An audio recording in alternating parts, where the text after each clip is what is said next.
杜拜咁大，的而且確唔係每個地區都有同樣嘅升值潛力。想入市嘅話，齋睇廣告係唔夠嘅，而係要去了解市場嘅需求。就好似倫敦咁啦，都要睇下附近有冇河景、地鐵站，或者澳洲就要揾下大學區。杜拜嘅原理其實係一樣嘅。今次就同大家講下杜拜住宅市場嘅3層結構。要將杜拜逐層分析，首先一定要識 E11同埋 E311公路。E11係阿聯酋入邊最長嘅公路，基本上係沿住成個波斯灣海岸而行。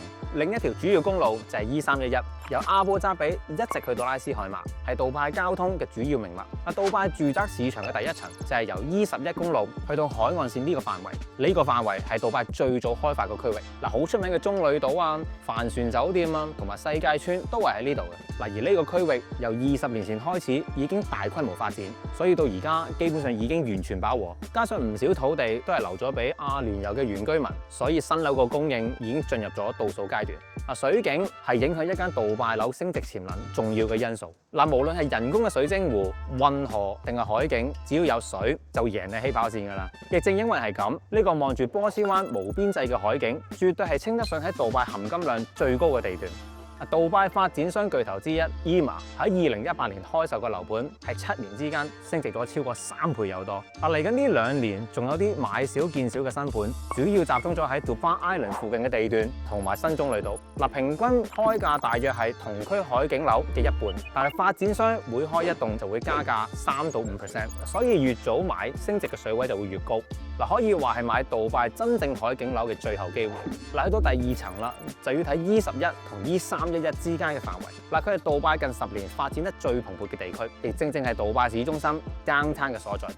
喺呢度係杜拜主要嘅旅遊區，哈利法塔啊、杜拜畫框啊，全世界最大嘅商場 Dubai Mall 都喺呢度，係每個旅客都會必去嘅地方。除咗景點，呢區亦都有唔少嘅高樓住宅，主要集中咗喺 Business Bay 範圍。呢區嘅樓價基本上係第一層平咗1/3。勝在認知度高，係幾適合國際買家嘅。如果俾我揀，我嘅首選一定係望到哈利法塔嘅2房單位，升值升得快，又可以用嚟做 Airbnb。但係其實作為住宅區，呢區有少少先天缺陷。當初呢個區純粹以商業模式打造，加上有唔同發展商參與，成個規劃係冇咁統一，生活配套啊、道路規劃都係未盡完善，所以令到長住人口嘅比例相對地低啲。而家最主要嘅新盤供應係集中咗喺市中心嘅外圍，例如係距離 downtown 大約10分鐘車程嘅 Maiden， 呢區有馬場又有天然濕地，所以每逢有新盤推出，基本上第一日都會賣晒。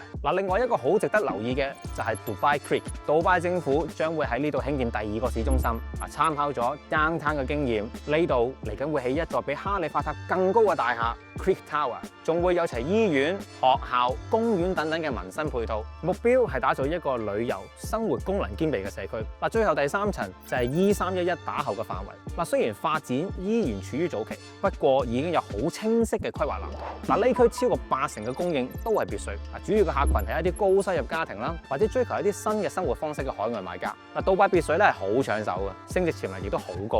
港紙800幾萬就已經可以買到5房嘅連排別墅，而且係一個永久產權。買間屋就等於買笪地，性價比好高。加上杜拜發展商咧亦都好擅長規劃完整社區，有齊基本生活配套之餘，仲有啲你想象唔到嘅 features， 例如有高爾夫球場啦、水上樂園啊、人造半山啊、私人沙灘等等。如果你有多少少 budget 嘅話，杜拜別墅絕對係海外物業市場中嘅筍盤。杜拜嘅發展重心長久以嚟一直都係喺北邊，但係隨住北邊嘅地皮逐漸短缺，未來嘅城市發展係一路向南擴展。包括新嘅國際機場、新嘅棕櫚島，再加上鄰近一樣高速發展嘅阿布扎比，呢種協同效應，相信會令 Dubai South 成為下一個焦點所在。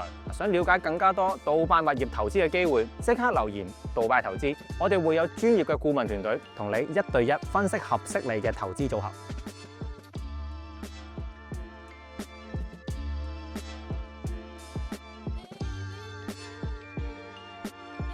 To buy or not to buy non-local off-plans properties, assess the risk before you buy.